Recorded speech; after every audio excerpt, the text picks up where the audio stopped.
Bismillahirrahmanirrahim. Assalamualaikum warahmatullahi wabarakatuh dan salam sejahtera untuk kita semua. Perkenalkan, nama saya Suparni Sampetan SE MM, dosen Fakultas Ekonomi dan Bisnis Universitas Muhammadiyah Palopo.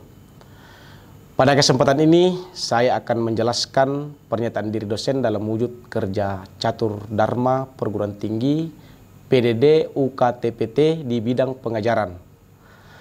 Pada semester ini saya dipercayakan mengampu mata kuliah perilaku keorganisasian. Mata kuliah ini diprogramkan di semester genap dengan bobot 3 SKS. Latar belakang yang pertama, kedudukan mata kuliah dalam struktur kurikulum. Mata kuliah perilaku keorganisasian termasuk dalam mata kuliah bahan kajian IPTEX, pelengkap dengan kelompok bahan kajian ilmu manajemen. Hubungan mata kuliah dengan mata kuliah lainnya, mata kuliah perilaku organisasi menjadi syarat untuk mata kuliah konsentrasi. Ketiga, kontribusi kompetensi capaian pembelajaran mata kuliah ini terhadap kompetensi capaian pembelajaran dalam kurikulum program studi. Capaian pembelajaran prodi yang didukung, pertama, sikap bertakwa kepada Tuhan Yang Maha Esa dan mampu menunjukkan sikap dan nilai-nilai al-Islam dan kemuhammadiyaan.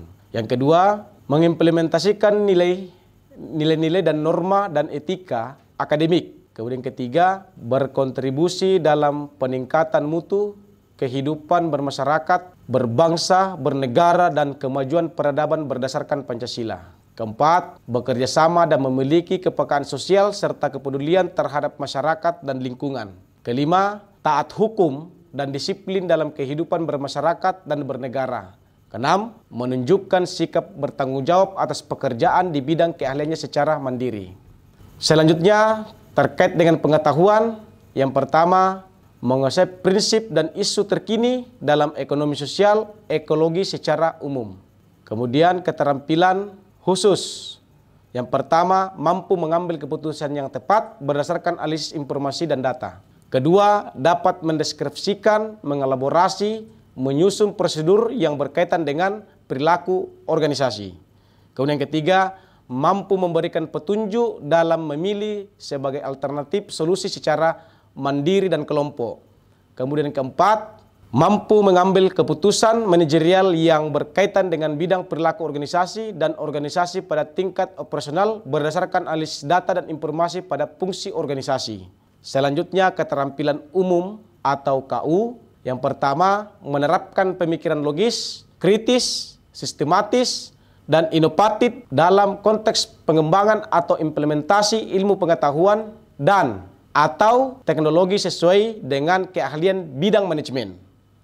Kemudian kedua, mengkaji implikasi pengembangan atau implementasi ilmu pengetahuan, teknologi atau seni sesuai dengan keahliannya berdasarkan kaidah, tata cara, dan etika ilmiah untuk menghasilkan solusi, gagasan, desain atau kritik seni serta menyusun deskripsi saintifik hasil kajiannya dalam bentuk tesis atau laporan tugas akhir. Kemudian ketiga, mengambil keputusan secara tepat dalam konteks penyelesaian masalah di bidang manajemen berdasarkan hasil analisis terhadap informasi dan data. Terakhir, mengelola pembelajaran secara mandiri. Inovasi metode pembelajaran yang dikembangkan untuk mendukung capaian pembelajaran selain metode tutorial oleh dosen, dalam mata kuliah ini juga dilaksanakan metode pembelajaran student concrete learning yang berusaha melibatkan mahasiswa agar aktif dalam pembuatan tugas pribadi, kelompok, diskusi, sharing, dan presentasi di kelas. Perencanaan pembelajaran. Pertama, deskripsi singkat mata kuliah.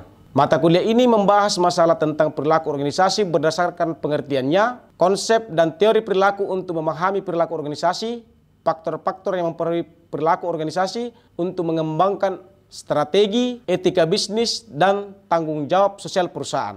Tujuan pembelajaran, mata kuliah ini bertujuan memberi pemahaman kepada mahasiswa secara konseptual dan aplikasi mengenai pengaruh perilaku terhadap kinerja dan produktivitas kerja pada tingkat individual, kelompok, dan organisasi. Standar kompetensi. Mengetahui fungsi dan perilaku manusia dalam organisasi sebagai acuan bagi usaha untuk meningkatkan kinerja dan produktivitas kerja dalam organisasi. Pengembangan secara berpikir kritis dalam mengevaluasi dan menggunakan konsep tersebut serta melatih penerapan konsep perilaku keorganisasian melalui kasus-kasus. Kemudian selanjutnya, capaian pembelajaran dan kemampuan akhir yang diharapkan. Yang pertama, mahasiswa mampu memahami studi tentang perilaku organisasi. Kedua, mahasiswa mampu memahami perilaku individu dan pengaruhnya terhadap organisasi. Kemudian ketiga, mahasiswa mampu mengambil keputusan yang tepat berdasarkan analisis data dan informasi yang dikumpulkan. Kemudian keempat, mahasiswa memahami perilaku kelompok dan interpersonal. Kelima, mampu bertanggung jawab pada pekerjaan sendiri dan bekerja sama dalam tim. Kemudian keenam, mampu berkomunikasi dengan baik secara lisan maupun tulisan. Kemudian terakhir, memiliki moral, etika, dan kepribadian yang baik di dalam menyelesaikan tugasnya. Kemampuan akhir yang diharapkan, mahasiswa mampu memahami peranan etika bisnis dikaitkan dengan perilaku-perilaku dalam organisasi, baik berkaitan dengan perilaku individu, kelompok, dan organisasi di bidang manajemen. Bobot penilaian. Kriteria penilaian terdiri atas penilaian hasil adalah sebagai berikut. Yang pertama, kehadiran 35%, UTS 25%, UAS 25%, tugas 15%. Norma-norma akademik.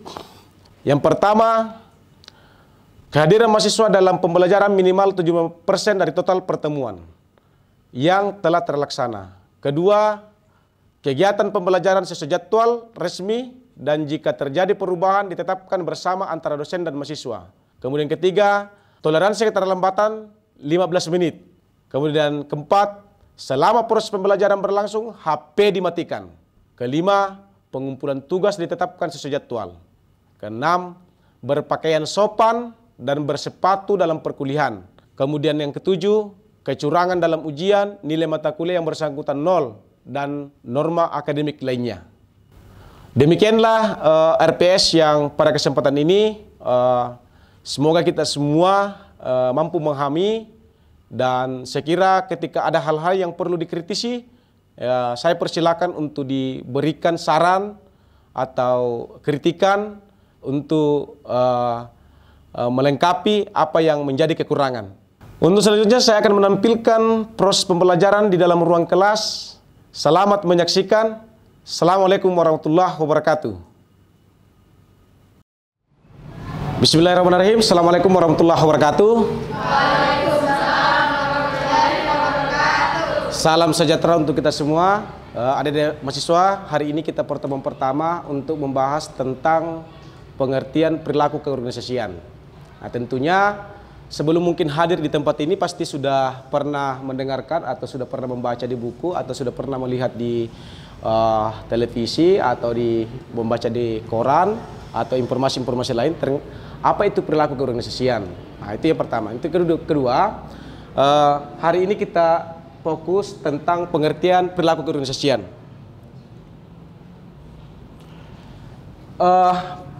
Dalam perilaku organisasi ada beberapa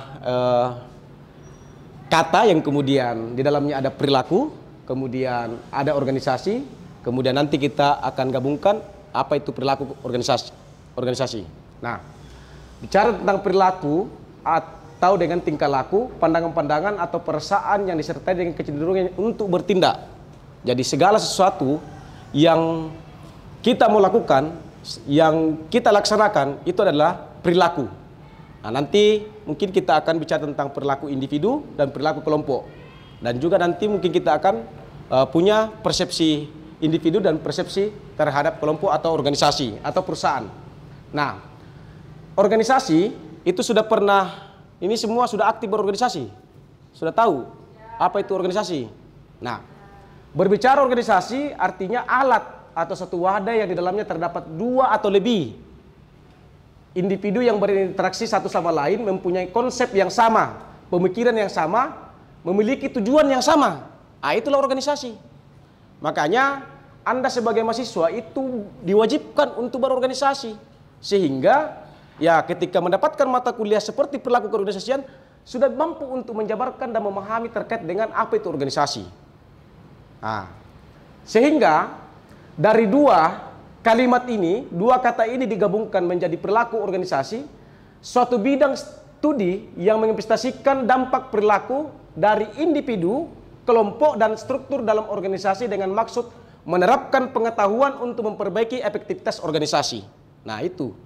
Sehingga ketika suatu saat nanti teman-teman adik-adik sekalian sudah masuk di perusahaan, atau memimpin perusahaan atau menjadi seorang pemimpin ke depannya, tentu ini yang harus menjadi dasar teman-teman untuk berinteraksi atau bertindak.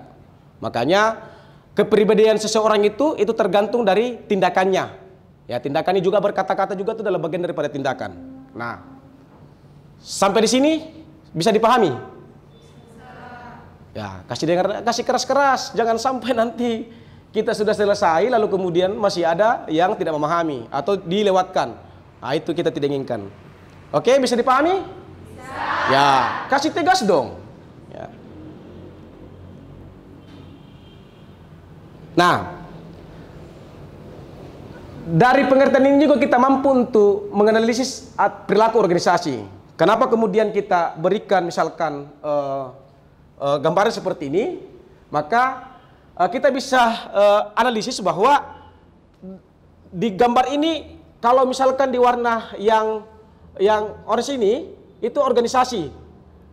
Itulah yang menyeliputi semuanya. Di dalamnya ada individu kita, ada kelompok, atau anggaplah ini adalah sebuah perusahaan. Nah, sehingga teman-teman nanti ketika masuk dalam sebuah perusahaan, jangan pernah untuk memisahkan individunya kalian dengan perusahaan itu sendiri atau organisasi itu sendiri. Nah, kalau individunya kita bergabung dalam sebuah kelompok atau organisasi, itu terbawa dengan sendirinya. Makanya masuk di dalam kampus seperti ini, jangan pernah untuk bertindak yang tidak baik di luar sana. Kenapa? Karena akan terbawa dengan kampusnya Anda. Begitupun dalam perusahaan, begitupun dalam organisasi yang ada di intrakampus maupun dalam organisasi ekstra kampus. Ya, ini sangat berpengaruh sehingga kedepannya adik-adik mahasiswa tidak boleh bergabung di dalam sebuah organisasi atau perusahaan lalu kemudian perilaku atau sikapnya yang tidak baik. Harus baik, karena itu sangat mempengaruhi.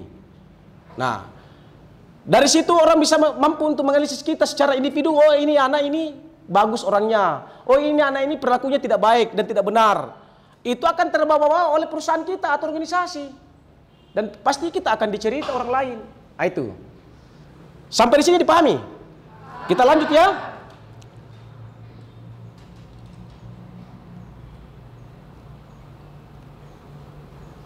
Nah, dari pengertian tadi maka ada namanya tingkatan individu.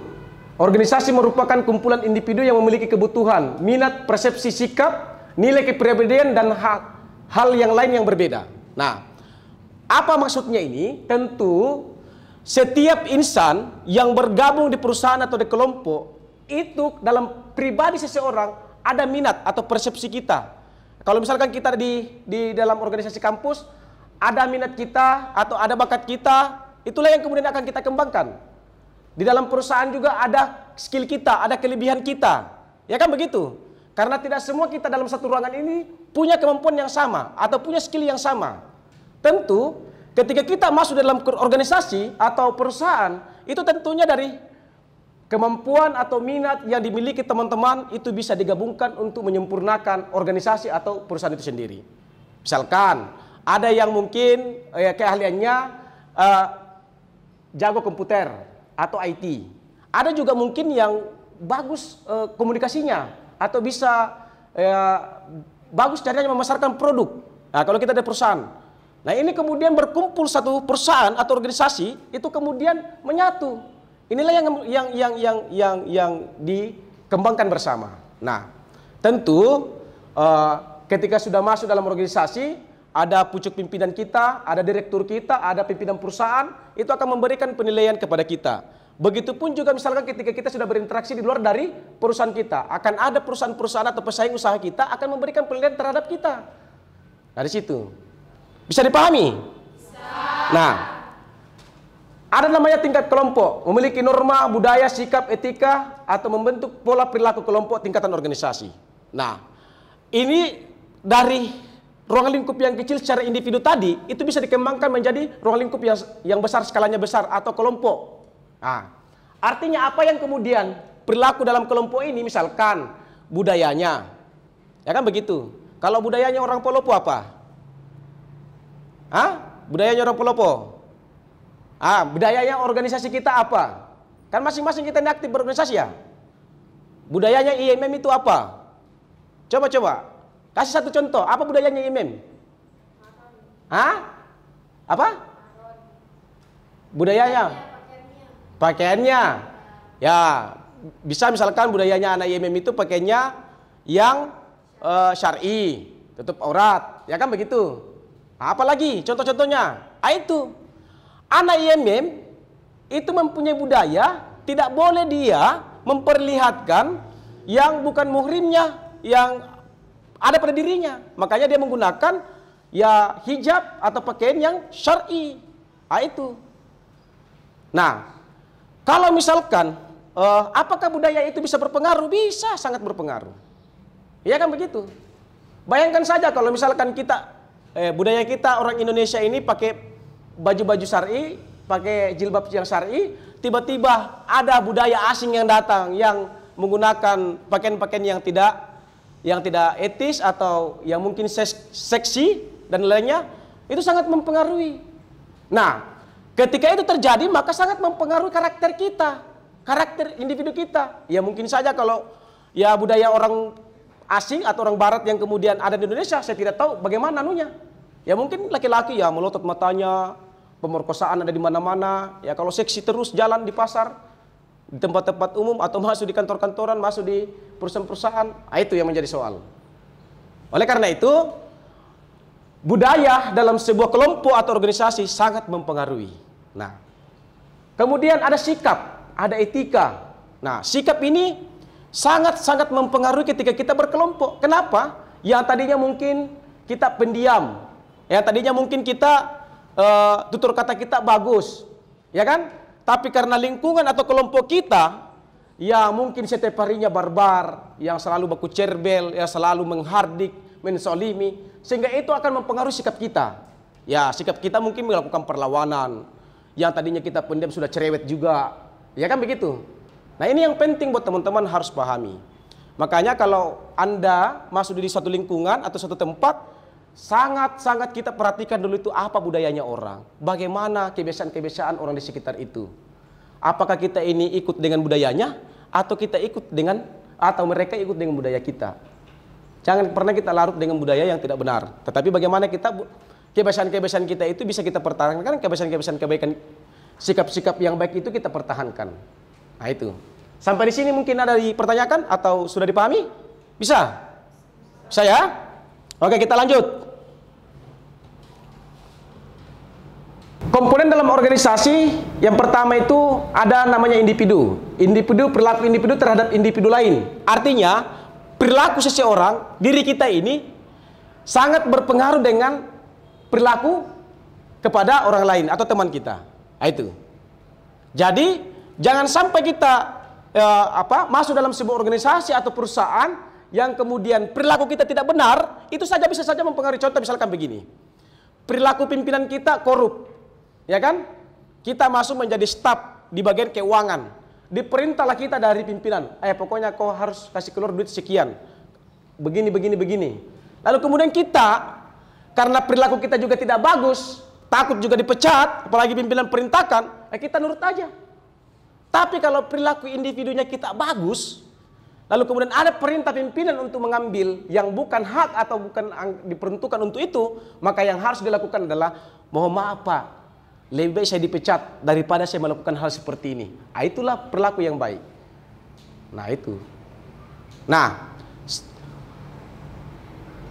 kalau kemudian pimpinan kita ini orang baik, lalu kemudian perilaku kita jelek, lalu kemudian kita masuk di dalamnya, tentu pasti ya saya tidak yakin bahwa kita akan bertahan lama ketika misalkan ada perilaku kita tidak benar. Kenapa? Karena pimpinan pasti akan evaluasi kita dan pasti akan diganti, mencari orang yang lain. Oleh karena itu teman-teman semua, adik-adik sekalian, nanti ke depannya ketika bergabung di sebuah perusahaan, Yang pertama itu yang harus kejujuran. Sikap kita harus yang benar.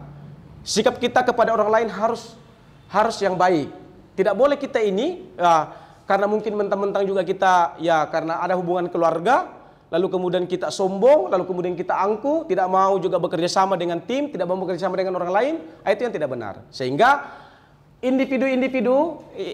perilaku individu kita ini sangat berpengaruh dengan individu orang lain. Individu kita ini sangat berpengaruh juga dengan kelompok atau organisasi, perusahaan yang ada di ruang lingkup kita atau di tempat kita untuk bekerja atau beraktivitas. Nah, kedua komponennya itu adalah organisasi formal. Yang dimaksud dengan organisasi formal, wadah bagi individu-individu untuk menuangkan ide-ide kreatif dan menunjukkan keahlian yang dimiliki. Artinya apa? Kalau kita bergabung dalam organisasi atau perusahaan, ini adalah tempat untuk kemudian mengeluarkan pemikiran-pemikiran kita. Bagaimana pemikiran-pemikiran kita, ide-ide kita ini kita tuangkan di dalamnya untuk mencapai tujuan daripada organisasi kita. Untuk tujuan daripada perusahaan kita kalau kita di perusahaan. Nah itu. Nah, makanya adik-adik yang aktif di MM harus total aktifnya.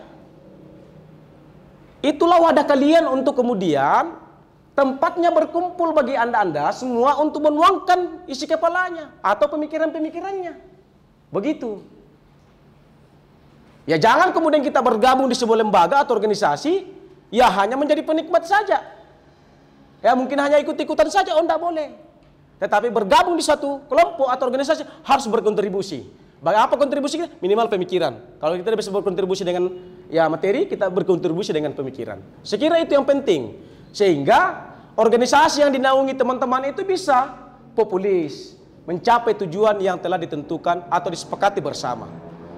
Apa yang Anda lakukan, kalau kerjasama yang baik dan benar, punya gagasan-gagasan yang cemerlang, punya pemikiran-pemikiran yang kreatif, tentu pasti orang di sekitar kita pasti akan senang dengan lembaga kita atau organisasi kita. Begitupun di dalam perusahaan. Ketika perusahaan kita ini ada diisi orang-orang yang punya, orang-orang yang cerdas, yang kreatif, pasti perusahaan kita pasti akan mendapatkan keuntungan atau laba yang tinggi dan besar. Nah itu. Saya kira mungkin itu saya terkait dengan komponen dalam organisasi, mungkin ada yang mau ditanyakan. Tidak ada ya? Silakan ditanya, tidak usah malu-malu, tidak usah sungkan, tidak usah, tidak ada jarak di antara kita lah. Ya saya cuma hanya memediasi untuk bagaimana materi ini bisa sampai ke kita semua. Untuk apa juga saya ini berdiri di hadapan teman-teman semua, adik-adik semua, kalau kemudian hanya berkuar-kuar saja tapi Anda tidak memahami, kasihan juga. Nah itu. Tetapi bagaimana kemudian saya ini bisa semampu saya untuk memberikan atau memediasi memberikan apa yang teman-teman inginkan, itulah yang menjadi harapan kita semua. Nah, oke, sekira begitu dari materi ini. Kita lanjut.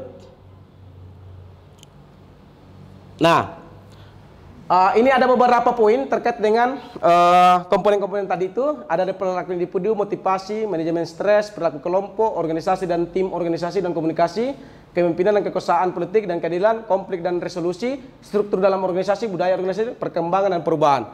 Saya kira poin-poin ini teman-teman, adik-adik semua, saya kira adik-adik nanti bisa jadi tugas di rumah. Nanti pertemuan berikut saya akan minta satu-satu untuk memberikan penjelasan. Ya cukup sekian mungkin pertemuan kita ini. Kalau ada yang mungkin keliru dalam dari pertemuan ini, atau mungkin ada yang bertanya sebelum saya tutup? Ya, saya Pak. Oke, silakan ditanyakan.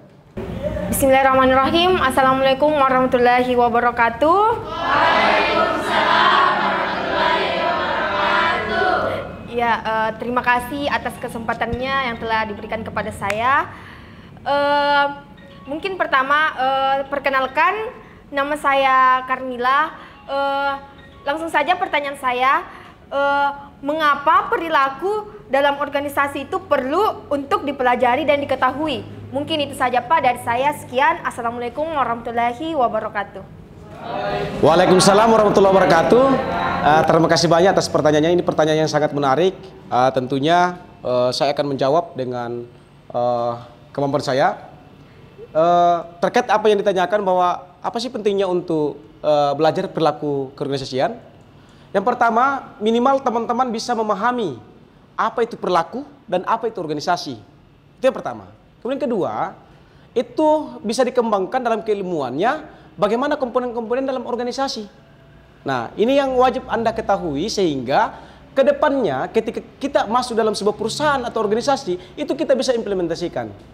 Ya, mungkin sekira itu jawaban saya. Ya, sekian dan terima kasih. Saya kira cukup sampai di sini pertemuan kita.